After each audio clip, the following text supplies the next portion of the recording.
I'm gonna go over why do I use this thing? What even is this thing? This is called a Polyscience Control Freak. It's really cool. Let me show you why. First off, it's electric, kind of a minus, kind of a plus, the way you see it. If you see right here, what it does is it produces heat with induction. So I could put my hand here and it won't burn unless it's been hot for a minute. I put the pan here, it gets hot. This little nipple looking thing, this is what makes the temperature exactly to where you want it.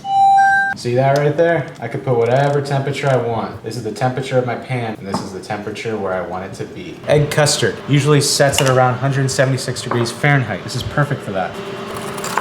I can toss my milk in and not worry about it scorching. I could put the eggs in and not worry about them scrambling. I have it at 170 degrees Fahrenheit. It's gonna set at that temperature, and that's the beauty about this thing. It keeps it at the exact temperature. Some soy powder. So then we can make a beautiful, silky smooth, luxurious soy custard without even having to worry about scrambling those eggs. So today,